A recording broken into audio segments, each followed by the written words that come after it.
ఆమేన్. సోదరీ సోదరులారా, గత పాఠంలో మనం షేము వంశావళి గదు చెప్పుకున్నాము. షేము 100 వాడై జలప్రవాహము గతించిన 2 అర్పక్షదును కన్నాడు. ఆ తరువాత 700 ఏండ్లు బతికి కుమారులను కుమార్తెలను కన్నాడు. నాహోరు తన 29వ ఏట తెరహును కన్నాడు. తరువాత అతడు 119 ఏండ్లు బతికి కుమారులను కుమార్తెలను కన్నాడు. తెరహుతో ఆరంభమైన ఈ వంశరేఖను గమనించండి. తెరహు 70 ఏండ్లు జీవించి అబ్రాహాము, నాహోరు, హారానులను కన్నాడు. గమనించాలి, ఇక్కడ అబ్రాహాము పేరు చెప్పబడింది. షేముతో ఆరంభమైన ఈ వంశరేఖ బైబిలు అంతటి గుండా ప్రసరిస్తుంది. ఈ సరళ రేఖ యేసుక్రీస్తు శిలువ అనే బిందువును కలుసుకుంటుంది. కయీను హేబెలు కథనంలో మనం నేర్చుకున్న పాఠమిదే. కయీను తాను పాపిని అని ఒప్పుకోలేదు. అతనిలో జీవపు డంబం నిండి ఉంది. జలప్రళయంలో మనకు ఏమి బోధపడుతోంది? శరీరాశ. ప్రజలు దౌర్జన్యపరులైపోయారు. వారి తలంపులు, వారి యొక్క క్రియలు అవన్నీ శరీరానుసారమైనవి. వారు పాపాల చేత, అపరాధాల చేత ఆధ్యాత్మికంగా చచ్చిపోయారు. నోవహు ద్వారా దేవుడు వారికి పిలుపునిచ్చాడు. కాని ప్రజలు పెడచెవిని పెట్టారు. శరీరాశ, శరీర క్రియలు, శరీర మనస్తత్వం పెచ్చరిల్లిపోగా మనుషులు బరితెగిపోయారు. అయితే బాబెలు గోపురం మానవ చిత్తానికి, అపభ్రంశమైన మానవ సంకల్పానికి చిహ్నం. మానవ గర్వానికి, అహంభావానికి ప్రతీక. మనిషి ప్రతి ఒక్కడూ తన హృదయంలో ఒక బాబెలు గోపురం కట్టుకుంటాడు. అనగా దేవునికి తిరుగుబాటు మనస్తత్వం మనిషిలో దోబూచులాడుతూ ఉంది. మానవ స్వభావం రానురాను భ్రష్టుపట్టిపోయింది. బాబెలు గోపుర సంస్కృతి దేవ విరోధ వైఖరి.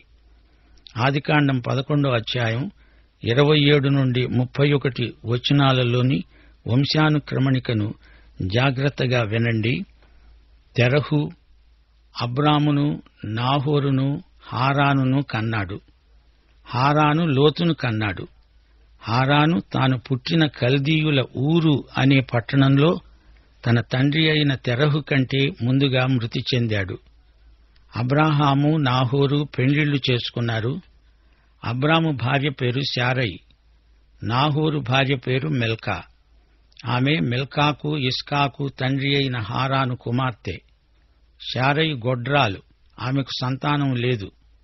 తెరహు తన కుమారుడైన అబ్రామును, తన కుమారుని కుమారుడు అనగా హారాను కుమారుడైన లోతును, తన కుమారుడైన అబ్రాము భార్య అయిన శారైని అనగా తన కోడలిని తీసుకుని కనానుకు వెళ్లడానికి కల్దీయుల ఊరు అనే పట్టణంలో నుండి వారితో కూడా బయలుదేరి హారాను వరకు వచ్చి అక్కడ నివసించాడు. తెరహు బతికిన రోజులు 205 ఏండ్లు. తెరహు హారానులో మృతి చెందాడు. ఈ మాటతో 11వ అధ్యాయం సమాప్తమవుతుంది. ఇక మీదట అబ్రాహాము జీవితగాథను అధ్యయనం చేస్తాము. దీనితో బైబిలు చరిత్రే కొత్త మలుపు తిరుగుతుంది. బైబిలులోని మొదటి 11 అధ్యాయాలు ఒకవైపు, 12 నుండి 50వ అధ్యాయం వరకు మరోవైపు. మొదటి 11 అధ్యాయాల కాలం 2000 సంవత్సరాలు. ఆ తరువాతి 39 అధ్యాయాలకు పట్టిన కాలం 350 సంవత్సరాలు మాత్రమే. సృష్టి, మానవుని పతనం, జలప్రళయం, బాబెలు గోపురం అనే 4 ఘట్టాలు గమనించండి. బాబెలు గోపురం. బబులోను అనే మాటకు హీబ్రూ రూపం బాబెలు, అంటే తారుమారు, కలవరం. మానవత అంతా ఒకటే గదా. అయినా మానవత ఇన్ని ఖండికలైపోవడానికి కారణం భాషలే. వివిధ భాషలు మానవతను వివిధ ఖండాలుగా విభజించాయి. ఇది చరిత్ర నేర్పిన సత్యం. ఆదికాండం ఆది నుండి మానవుని పతనంతో మొదలైన దురుద్దేశ్యం ఇక్కడ పరాకాష్ఠకు వచ్చింది. ఆదాము హవ్వలు దేవుని అంతస్తుకు ఎదిగిపోవాలనే కోరారు. అది సైతాను దుర్బుద్ధి, దుర్బోధ. అది బాబెలు గోపురమంత ఎత్తుకు ఎదిగింది. అది దేవుని శిక్షకు కారణమైంది. భాషల తారుమారు, భూగోళమంతా భాషల గందరగోళమైంది. ఇప్పుడు 12వ అధ్యాయం వినండి. అబ్రామును దేవుడు పిలిచాడు, వాగ్దానాలిచ్చాడు. అబ్రాహాము దేవునికి ఎంతో విధేయుడు. అడపాదడపా కొంచెం తొట్టిల్లినా అబ్రాహాము విశ్వాసం ఎంతో ఆదర్శప్రాయమైనది. ఇక ముందు సంఘటనల కంటే వ్యక్తుల వృత్తాంతం ఎక్కువగా చెప్పబడింది. ఈ వ్యక్తులలో అందరూ గొప్పవారేమీ కాదుగాని అందరూ దేవుని చిత్తము నెరవేర్పులో ప్రాముఖ్యమైన వారే. ఆదికాండంలో 4 వ్యక్తుల చరిత్ర ఎక్కువగా ఉంది. మిగతా గ్రంథాల్లో ఎందరెందరో వ్యక్తులు కనిపిస్తారు. ఇంతవరకు జరిగిన సంఘటనల్లో దేవుడు మానవజాతిని ఉద్దేశించి చేసినది, దేవుని తీర్పు విధానం చెప్పబడింది. ఆదాముతో దేవుడు మాట్లాడాడు, అలాగే అబ్రహాముతో దేవుడు మాట్లాడాడు. మరెవరికీ అంతవరకు దేవుని ప్రత్యక్షం ముఖాముఖిగా కలగలేదు. అయితే ఇప్పుడు 12వ అధ్యాయం మొదలుకొని దేవుడు సంఘటనల ద్వారా కాదు, వ్యక్తులతో పనిచేస్తాడు. ఇప్పుడు అబ్రహాము అనే వ్యక్తి మనకు కనిపిస్తున్నాడు. అతని ద్వారా ఒక గొప్ప జాతి ఆవిర్భవించబోతున్నది. అబ్రాము విశ్వాసవీరుడు. ఆ తరువాత అతని కుమారుడు ఇస్సాకు, ప్రియకుమారుడు. అతని తరువాత యాకోబు, దేవుడు ఏర్పరచుకున్నవాడు, తండ్రి క్రమశిక్షణలో అనగా దేవుని క్రమశిక్షణలో రూపొందిన సేవకుడు. ఆ పిమ్మట యోసేపు, ఎంతో శ్రమబాధితుడు, చివరికి ఉన్నతమైన పదవికి హెచ్చింపబడిన వ్యక్తి. దేవుని వాక్యం మనకు సరిగా అర్థం కావాలంటే ఈ 4 గోత్రకర్తలను గురించి పూర్తిగా తెలుసుకుని ఉండాలి. ఆదికాండంలో వీరి జీవిత చరిత్రలలోని ప్రాముఖ్యమైన ఘట్టాలు మనకు పరిచయం చేయబడతాయి. మానవుడు పతనమయ్యాక కయీను చేసిన పాపాన్ని చూచాము. కయీను పాపమేమిటి? గర్వం. తానేమీ పాపిని కానని, అందుకే మంచి కానుక తెచ్చి దేవునికి ఇస్తున్నానని బుకాయించాడు. అదే అతని పాపం. అతడు తెచ్చిన అర్పణ దేవుడు తిరస్కరించి హేబెలు అర్పణను అంగీకరించాడు. దాన్ని బట్టి ఉక్రోషంతో తన సోదరుణ్ణి హత్య చేశాడు కయీను. దీనికంతటికీ మూలకారణం కయీనులోని అహంకారం, గర్వం. అసలు సైతాను గర్వానికి పెట్టింది పేరు. గర్వం మానసికమైన పాపం. ఆ తరువాత జలప్రళయం వచ్చింది. మానవుల హృదయములలోని తలంపులలోని ఊహలన్నీ శరీరానుసారమైనవే. శరీరానుసారమైన మనస్సు దేవునికి విరోధం. నోవహును అతని కుటుంబమును తప్పించి దేవుడు సమస్త మానవతపైకి తీర్పును పంపాడు. మరో తరం గడిచే వరకు దేవుడు కనిపెట్టి ఉంటే ఈ కుటుంబం కూడా మిగిలి ఉండేది కాదు. అప్పటికీ దేవుడు ఎంతో దీర్ఘశాంతం కనపరిచాడు. దేవుడు 969 సంవత్సరాలు కనిపెట్టాడు. మెతూషెల గతించే వరకు దేవుడు దీర్ఘశాంతంతో కనిపెట్టి చూచాడు. అంతకాలము ప్రజలలో పరివర్తన వస్తుందేమో అని దేవుడు నిరీక్షించాడు. అలాగా ప్రజలు దేవుని చిత్తానికి తిరుగుబాటు చేస్తూనే ఉన్నారు. ఆ తరువాత మరో తీర్పు రానే వచ్చింది. ఎంతకు మనుషులు మారరు, దేవుని వైపునకు ఎవ్వరూ తిరగరు అని బాబెలు గోపురం తీర్పు విస్పష్టం చేసింది. ఆ తరువాత దేవుడు ఒక మనుష్యుని వైపు తన దృష్టి సారించాడు. ఆ వ్యక్తి ద్వారా దేవుడు ఒక జాతిని ఉనికిలోకి తెచ్చాడు. ఆ జాతికి దేవుడు తన ప్రత్యక్షతలను అనుగ్రహించాడు. ఆ జాతి ద్వారానే మెస్సియా యేసుక్రీస్తు రావటం జరిగింది. దేవుడు ఏర్పరచుకున్న ఏకైక మార్గమిది. దేవుని పద్ధతి మానవత శ్రేయస్సు దృష్ట్యా శ్రేష్టమైనది. అబ్రహాము సౌశీల్యం ఉన్నత నైతిక ప్రమాణానికి చెందినది. అబ్రహాము మానవ చరిత్రలో అలనాటి ప్రజల్లో ఎంతో గొప్ప వ్యక్తి, ప్రసిద్ధి చెందిన వ్యక్తి. ఇతన్ని గురించి విననివారు నాడు నేడు ఎవ్వరూ ఉండరు. యూదా, ఇస్లాం, క్రైస్తవ మతాలలో అబ్రహాము పేరు చిరపరిచితమైనది. విద్యావిహీనులు, విద్యావంతులు అందరికీ అబ్రాహాము పేరు తెలుసు అంటే అతడు విశ్వవిఖ్యాతి చెందినవాడు, గొప్పవాడు. అతడు గొప్ప దాత కూడా. అతని సౌశీల్య సంపద అతి ప్రశంసనీయమైనది. లోతుతో వివాదం కలిగినప్పుడు అతని దాతృత్వం రుజువైంది. నీకు కావలసినంత తీసుకో, మిగిలిందే నేను తీసుకుంటాను అన్నాడు. ఇంత గొప్ప దానశీలురు ఎంతమంది ఉన్నారు చెప్పండి? నేనే కావలసిందంతా తీసుకొని మిగిలిందే నీకిస్తా అనేవారు ఎక్కువగా ఉన్న ఈ రోజుల్లో అబ్రహామంతటి వితరణశీలురు ఎందరు అసలున్నారా అనిపిస్తుంది గదూ. సొదొమ గొమొర్రా రాజులు వచ్చి కొల్లగొట్టినదంతా ఇచ్చేస్తాము తీసుకో అంటే అందులో నూలు పోగు కూడా నాకు అక్కర్లేదు అన్నాడు అబ్రహాము. అబ్రహాము దేవునికి చెందిన వ్యక్తి. దేవుడు తనను ధనవంతుణ్ణి చేయాలిగాని వీరు చేసేదేమిటి అనే విశ్వాసం అతనికుంది. అబ్రహాము ఆ కాలానికి దేవుడు నిర్ణయించి నియమించిన అసాధారణ వ్యక్తి.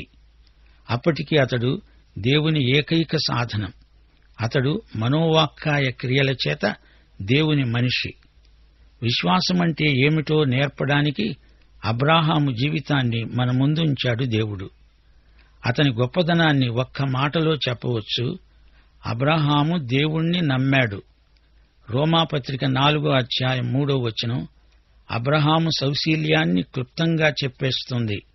అబ్రహాము దేవుణ్ణి నమ్మాడు, అది అతనికి నీతిగా పరిగణించబడింది.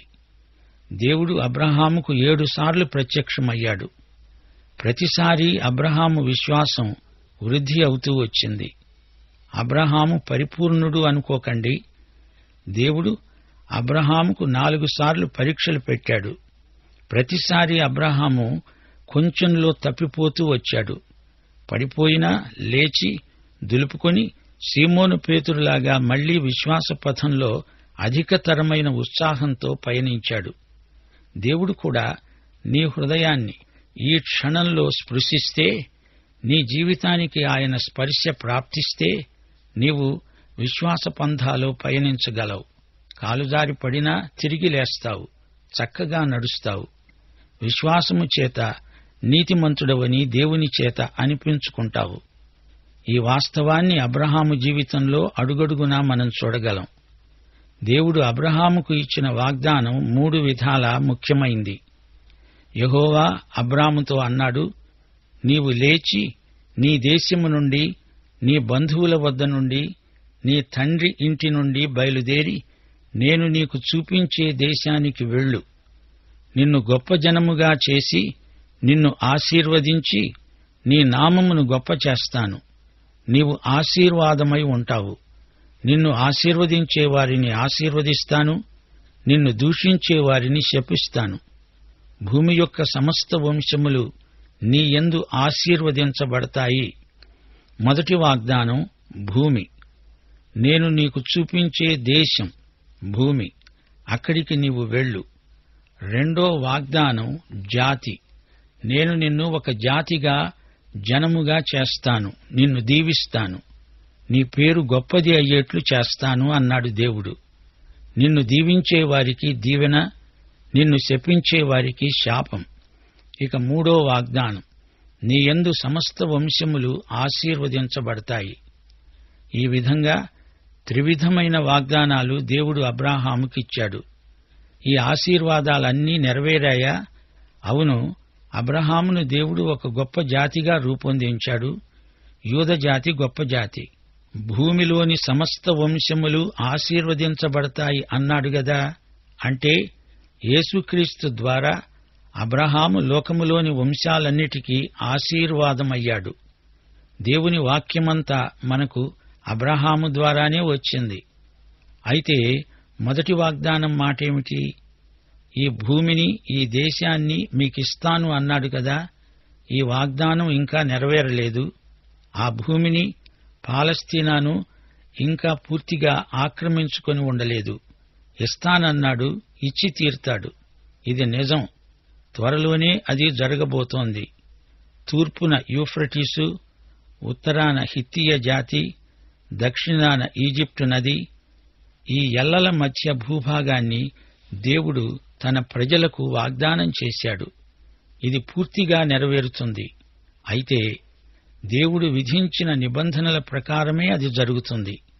ఈ విషయంలో మానవ ప్రయత్నం ఏమాత్రమూ పనిచెయ్యదు, ఫలవంతం కాదు. ఇదంతా దేవుని ఆధీనంలో ఉంది.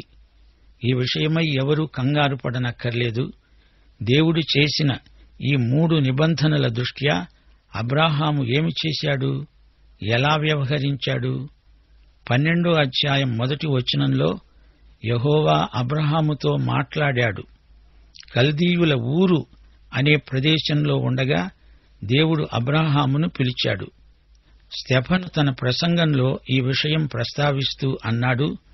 అపొస్తలుల కార్యములు 7వ అధ్యాయం 2 నుండి 4వ వచనం వరకు, మన పితరుడైన అబ్రాహాము హారానులో కాపురముండక మునుపు మెసొపొటేమియాలో ఉన్నప్పుడు మహిమగల దేవుడు ప్రత్యక్షమై అన్నాడు, నీవు నీ దేశమును నీ స్వజనమును విడిచి బయలుదేరి నేను నీకు చూపించబోయే దేశానికి రా. అప్పుడతడు కల్దీయుల దేశాన్ని విడిచి పోయి హారానులో కాపురమున్నాడు. అతని తండ్రి చనిపోయిన తరువాత అక్కడి నుండి మీరిప్పుడు కాపురమున్న ఈ దేశమందు నివసించటానికి దేవుడతణ్ణి తీసుకొని వచ్చాడు. అబ్రహాము దేవుని పిలుపునకు విధేయుడయ్యాడు. తన తండ్రి ఇంటిని, అతని వృత్తి వ్యాపారాన్ని, ఊరు ప్రాంతమందలి నాగరికతను అన్నీ విడిచిపెట్టి తాను ఎక్కడికి వెళ్లుతున్నాడో తెలియకుండానే బయలుదేరి వెళ్లాడు. అయితే అబ్రాహాము చూపిన విధేయత సంపూర్ణమైనది కాదు. తన తండ్రి అయిన తెరహును వెంటబెట్టుకు వెళ్లాడు. దేవుడు ఏమన్నాడు? నీ తండ్రి ఇంటిని విడిచిపెట్టు అంటే తండ్రిని తీసుకువెళ్లమనా? కాదు. తన దేశాన్ని, బంధువులను, బలగాన్ని పూర్తిగా విడిచిపెట్టాలని దేవుని ఆజ్ఞ. యెహోషువ 24వ అధ్యాయం 2వ వచనం, ఇశ్రాయేలీయుల దేవుడైన యెహోవా చెబుతున్నాడు, ఆదికాలము నుండి మీ పితరులు అనగా అబ్రహాముకు, నాహోరుకు తండ్రి అయిన తెరహు కుటుంబీకులు యూఫ్రటీసు నదికి అవతల నివసించి ఇతర దేవతలను పూజించారు. అబ్రాహాము విగ్రహారాధికుడు. దేవుడు అబ్రాహాము అనే వ్యక్తితో ఒక జాతిని ఏర్పరచి వారి ద్వారా తన సంకల్పాన్ని నెరవేర్చుకోవాలని ఉద్దేశించాడు. దేవుడు పాపిని నాశనం చేయడు, పాపాలను పరిహారం చేస్తాడు. అబ్రహామును ఉన్నపాటున వచ్చేయమన్నాడు. అబ్రహాము ద్వారా ఒక గొప్ప జాతి ఆవిర్భవిస్తుంది. దేవుని మహాసంకల్పం. ఆదికాండం 17వ అధ్యాయం వరకు ఈ వ్యక్తిని అబ్రాము అంటాము. ఆ తరువాత అతడు అబ్రాహాము. యెహోవా తనతో చెప్పిన ప్రకారమే అబ్రాము వెళ్లాడు. లోతు అతనితో కూడా వెళ్లాడు. అబ్రాము హారాను నుండి బయలుదేరినప్పుడు 75 ఏండ్ల ఈడు గలవాడు. అబ్రాము దేవుని మాటకు విధేయుడయ్యాడు. దేవుడు చెప్పినట్లే చేశాడు. కనాను దేశమును చేరే వరకు దేవుణ్ణి వెంబడించాడు. లోతును తనతో ఎందుకు తీసుకువెళ్లాడు? బంధువులను విడిచిపెట్టి రమ్మంటే ఈ కొసరును ఎందుకు తీసుకెళ్లాడు? అది సంపూర్ణ విధేయత అనిపించుకోదు. అందుకే అగచాట్లు వచ్చాయి. దేవుడు చెప్పింది ఏదైనా పూర్తిగా చెయ్యాలి గదా. అబ్రాము తన భార్య అయిన శారయిని, తన సహోదరుని కుమారుడైన లోతును, హారానులో తానును వారును సంపాదించిన యావదాస్తిని, వారు సంపాదించిన సమస్తమైన వాటిని తీసుకొని కనాను అనే దేశానికి వెళ్లడానికి బయలుదేరాడు. తీరా కనాను దేశానికి వచ్చేశాడు. భార్య అయిన శారయి అతనితో ఉంది. భార్యను తప్పనిసరిగా తీసుకువెళ్లాలి గదా. హారానులో ఉండి వీరు చేసిన నిర్వాకమేమిటి? సంపాదనలో పడ్డారు. కాని దేవుని సంకల్పమును వారు గుర్తించలేదు. దేవుని చిత్తము నెరవేర్పులో జాప్యం కలిగింది. అందుకే హారానులో ఉండగా దేవుడు అబ్రాముకు కనబడలేదు. లోతును కూడా తేకుండా ఉంటే బాగుండేది. ఎలాగైతేనే కానానుకు వచ్చారు. అబ్రాము షెకెమునందలి ఒక స్థలము దాకా దేశ సంచారము చేసి మోరే దగ్గరనున్న సింధూర వృక్షము వద్దకు చేరాడు. అప్పుడు కనానీయులు ఆ ప్రదేశములో నివసించారు. ఈ కనానీయులు ఎవరు? హాము కుమారుడైన కనాను సంతతివారు. గమనించాలి, అబ్రాము విడిచిపెట్టి వచ్చిన ఊరు నాటి కాలంలో గొప్ప నాగరికత కలిగిన పట్టణం. అబ్రాము శారాలు అక్కడే ఉంటే లౌకికంగా ఎంతో సుఖించేవారు, సందేహం లేదు. మరి ఇక్కడ ఎడతెగని పోరాటం. ఇక్కడ కనానీయులు నివాసమున్నారు. తాము విడిచి వచ్చిన ఊరు మహానగరమని మనం గ్రహించాలి. అయితే ఇక్కడ కనానీయులు మోటు మనుషులు, అనాగరికులు. తన గ్రామాన్ని వదిలి అబ్రహాము రావడం గొప్ప త్యాగం. అబ్రాము ఏదో బ్రతుకుదెరువు కోసం వచ్చినవాడు కాడు, దేవుని ఆజ్ఞను బట్టి వచ్చినవాడు. యెహోవా అబ్రాముకు ప్రత్యక్షమై అన్నాడు, నీ సంతానానికి ఈ దేశమిస్తాను. అతడు తనకు ప్రత్యక్షమైన యెహోవాకు ఒక బలిపీఠం కట్టాడు. రెండోసారి దేవుని ప్రత్యక్షాన్ని పురస్కరించుకొని అబ్రాము బలిపీఠం నిర్మించాడు. హారానులో ఉండగా యెహోవా అబ్రాముకు బొత్తిగా ప్రత్యక్షమై ఉండలేదు. గమనించాలి, దేవుడు నీకిచ్చిన వెలుగు ప్రకారం నీవు నడవాలి. లేకపోతే దేవుడు నీకు ఎక్కువ వెలుగు ఇయ్యడు. అబ్రాముకు అదే జరిగింది. దేవుడు చెప్పింది, చూపింది అతడు జరిగించినప్పుడే దేవుడు అతనికి ప్రత్యక్షమయ్యాడు. ఇంతటితో పాఠం ముగిస్తున్నాము. ప్రార్థన చేసుకుందాం. దేవా తండ్రి, నేటి సందేశం మా ఆత్మలకు ఉజ్జీవ హేతువు. అబ్రహామును పిలిచిన దేవుడవు, నీవు ఇప్పుడు మమ్మల్ని పిలుస్తున్నావు. పాపులను పిలిచి వారిని పరిశుద్ధులనుగా తీర్చిదిద్దుతున్నావు.